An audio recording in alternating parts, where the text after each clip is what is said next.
You are now entering the Whose House podcast. Strap in for the ride.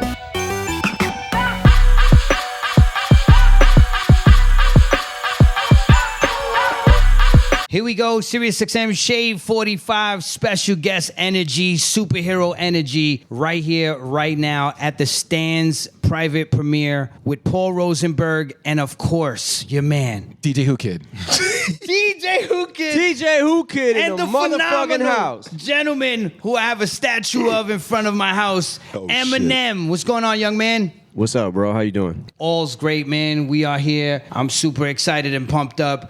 Seen the film, so it's been very great, and it's a long time coming from Lyricist Lounge years to here. But I want to ask you, what is it like? That's crazy. What is it like the first time you met someone you idolized? Wow. The first time. Oh shit. Well, Who was Dr. Dre? Well, I think the first famous person I actually met, even before Dre, was Tretch. Ooh. I met Tretch in Vegas. He was actually at a clothing booth. He was selling Naughty by Nature shit. I Oh, walked yeah, up to when him. they had he their took a clothing picture with line, me yeah. and shit. Yeah, I was like, he's one of my idols. And then I met Dre, Yeah. and then I met LL. Yeah, that at was a a Foot big Locker, moment, right? All that shit. You was met him at a big. Foot Locker in a mall, right? LL was it? Yeah, I was buying clothes for the Just Don't Give a Fuck video shoot, Right. and LL was in the Foot Locker by himself. The Beverly Center? I was like, yo, I was with Curtis, and I was Yeah. like, yo, it's LL Cool J. She's like, oh, I know him. What up, L? I was like, oh, fuck. And then we were standing in line, and he quoted one of my lines to me. He said, yo, you said, how the fuck can I be white? I don't even exist. And I was like, yo, I walked out, bro. I was on cloud nine. I was like, Yeah, what the that's fuck? incredible. We still Incredible get moment. like freaked out when we meet people like LL Cool J, or when we see him like now. Like, you know, we know him fairly well at this point, but it's fucking LL Cool J. Yeah, it's still crazy weird. It's still like just being in the studio with Dre. It's still like the same like kind of weird feeling. Like I remember when I went to Interscope and Dre walked in, I was just like, at first I didn't know he was that tall, and I was like, what the fuck, bro? I almost shit on myself because I was like, is this shit real? Like, is this shit really happening? Oh, Like, it's happening, sweetheart. I mean, that was the moment that I was like, yo, this shit is like, shit just got real. Yeah. Shit just got real. Was it like signing the actual contract or? No, that's when they first met. Just first met up at the Interscope offices, and he just sat down and we just started talking. But it was crazy. It was just fucking like, it was just nuts. It's always surreal to meet your heroes. You know what I'm saying? It's just fucking just so bizarre, and like there's so many things you want to say to them, but you don't want to seem Like a stan? You know what I'm saying? You don't want the shit to get weird, but like, I mean, I still ask Dre to this day fan questions and shit, but it's still crazy for me, man. I mean, speaking of Stan, man, it's been 25 years, man, and the song and music video had such a cultural impact. Did you ever like foresee that? Like, you had other records on your LP. You had like Slim Shady, you had The Way I Am, you had Marshall Mathers. Was that song considered like a huge record for you at that moment? What, Stan? Yeah.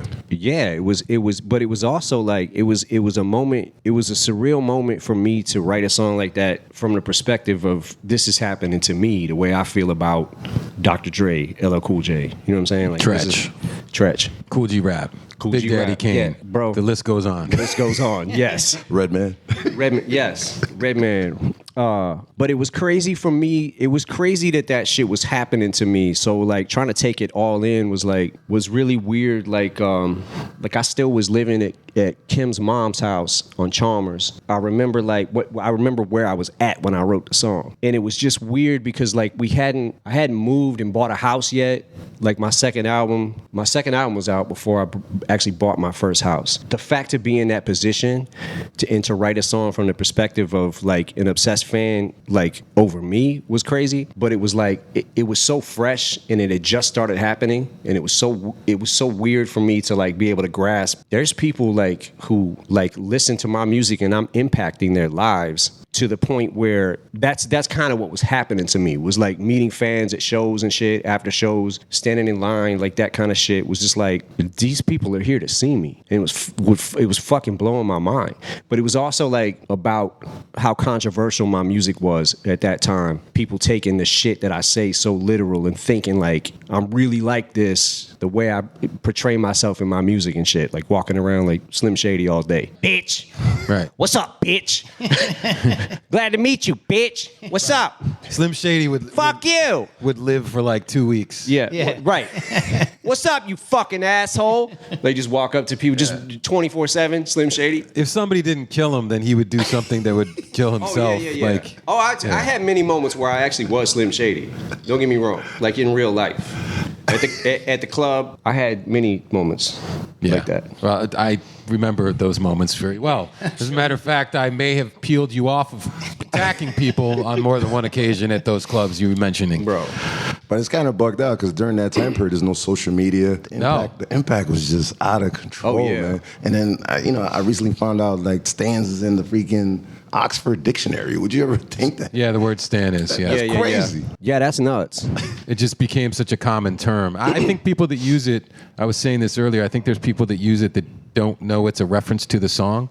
They just think that it's a combination of stalker and fan, and it's stan. Oh, wow. Right? But it's not, because that's not where you came up with the word, right? Nah, just when I was writing the song, this is your biggest fan, this is Stan. Like, I think it just fit in the rhyme scheme, and that was the name I was going to give him because it rhymed at the end of the verse. Right. At the end of the first verse. It's interesting because that song was one of the easier songs I wrote, and I don't know, I do know why. The reason I know why is because I was writing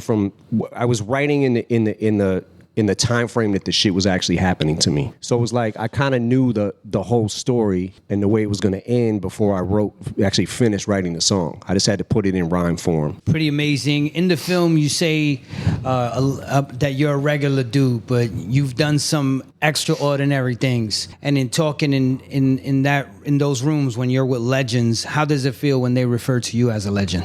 They don't. Oh, come on. Come on, man. Nah, I mean, it's crazy to like I said, like the fact that I've made songs with Dr. Dre and the fact that I've made songs with LL Cool J is like, it's fucking nuts to me because I looked up to these guys like as a kid, like they was everything to me. They was on my wall, like, so that's why Stan was such an easy song for me to write in the sense of like knowing how I was gonna write about it because I was that kid, how people were acting to me. I was that kid for LL Cool J and Cool G Rap and Big Daddy Kane, and you know what I'm saying? Like these guys were on my wall as a kid, and it was like fucking wallpaper in my room. So like it's so crazy to still to this day to like be in the room with Dre or be in the room with LL and like fucking having conversations with them, like being friends with them. You know what I'm saying? Like that shit is what blows my mind. That's amazing. Now, you know what's also amazing is all those shirts that you wear at events of album covers. Which one is your favorite one? Oh, I don't have a favorite, I don't think.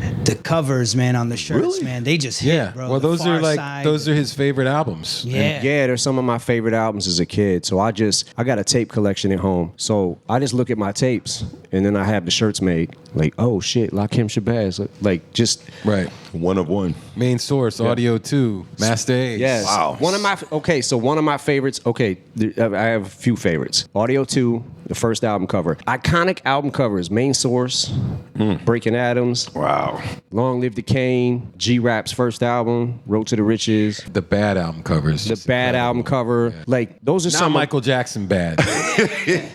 Those are some of most of the most iconic album covers to me, man. And I like I remember as a kid like just liking like the Audio 2 album cover is so dope because it's like it's colorful. You know what I'm saying? Like they're standing in the airbrush shirts the and airbrush shit. shirts, behind yeah, Shirt with the Kings. graffiti, and it's fucking just like I love that kind of shit. But Iconic. iconic shit. But I also like even fucking with like more obscure shit. Cause I like. Well, you listened to everything that was out because back then you could, because there wasn't that much. No, right? there wasn't. So everything that came out, you had an opportunity to listen to, assess, study, right? Mm-hmm. And I want like especially some of the younger fans that come to my shows. I want them to know who these people are and go back And if they haven't heard of them or haven't heard these albums, go back and listen to them because it's fucking gold, and it's what inspired me and made hip hop, brought it to the level that it's at. I feel like lyrically, because rappers like Kane and Master Ace and G-Rap like Tretch, how much they push the pen, Rakim, Nas,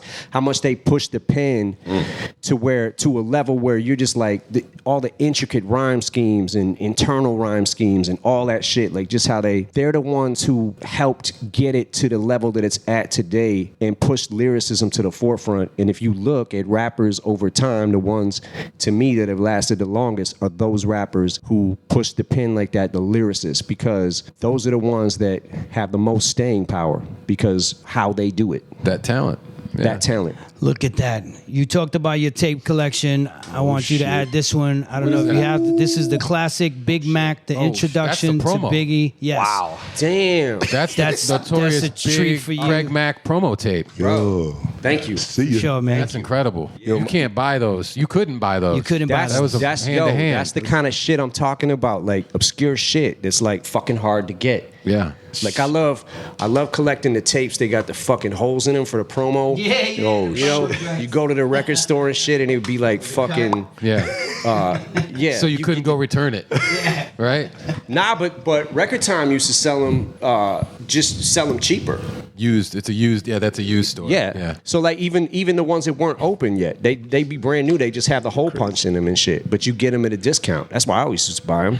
Yeah. Well, why You not? get a new tape for free, or get a new tape for cheap. Yeah. Speaking of stands before you disappear, I've experienced like currently just DJing outside. I see like I'm part of your golden era, obviously, and I'm a real Eminem fan. I went through it, saw it, and that's like how you become like a real stand. But I see like young kids busting their ass, running to the seats, like they weren't even born. Where are they like listening to what their parents listen to? Like these, I never saw nothing like that before. They were fighting from the front. They don't even know You're they're talking here. about kids? Yeah, there's Yeah. kids out there. Wow. There's like young kids out there. So Yeah, it's definitely ill to go to the shows and shit, like to do shows and see, like, look out there and you see young kids and shit. You're like, how in the fuck? and nobody knows you're here. So that's what I'm bugging out right now. It's not No, like they they were don't. promoted that you're here. These kids are like busting their ass for a stand-up. Oh, that's crazy. I didn't know. I didn't know that. Did he know that he's not supposed to be here? He's a surprise. He's a surprise. You know that. Surprise. They don't know you. They Surprise. don't know he's here. This is going to Great. be exciting. Right here, right now, at the premiere for Stands. Who Kid, thank you so much for being amazing. Of course, man. Thank Paul you, man. Rosenberg. Make sure you check his pockets before he leaves, okay? This guy walk Let me out with press anything. stop on record. Yeah. Whatever's not nailed down. Hey, don't touch my. Those are my Who snacks. Kid just dubbed this? He already put it out. Come on, He just bro. copied this tape you been gave me. He bootlegged Grimy. that shit back in '95 before they even made it. Bro, Who Kid was in my rhyme books back there. Putting the shit He's on got the one of the little internet. spy cameras. Yeah. He's got songs before I even record them. Shit. I'm just glad you're like one of my best friends in hip hop, man. I know everybody, but I'm glad I really, really know you. You know what I'm saying? Eminem, it's an honor, a pleasure Yeah. to be here, and I'm so happy that you're here, and this film is out there for everybody to digest, man. Anything it. else you'd Thank like to you, bro. say, man? Go for it. Damn, Happy Gilmore now stands. Holy moly! Let's go. We got movies, baby. Yeah. Happy Gilmore was fun. Happy Gilmore was fun. Here, I got another one because Another one. this is here. It's a Pee Wee Herman pack, B. Oh, That's wow. my dad. Oh shit. That's crazy. Yeah. So. Pee Wee Herman Fun Pack. That's from What the '88, bro. That's crazy. And today's the opening of this. You want to crack this open? Oh wait, we're gonna open this live? Come on, It's an bro. unopened Do it. pack of I MTV just Raps cracked it cards. right now. Nah, you way. can't do that, bro. I hate this guy. This guy. It's from 88. Break it open. 88. Hold on. Sit it straight. The beginning of Time to hip-hop. sit it straight. All right, so we're right here, 88. right now. Wait, what are those? Oh. Damn, Hey, B. yo. Hey, yo. Can't give him any gems, B. I broke the cards. Paul. All right, what are they? Huh? What are they? You got Public Enemy, Oh shit. Queen Latifah, Damn. Getting destroyed. Young MC. Come on. Destroy is destroying it right You got now. Third Base. Damn. Sheesh. Craig G. My Chuck God. D. Kumo D. KMD. Wow. KMD, bro. Yeah, man. Shout Incredible. to MF MF Doom. Doom. MF Yeah. Doom. Yep. All right, y'all. There you go. Eminem, thank you so much for your time. Destroy, thank you. You got it, man. Who Kid? Detroit, what?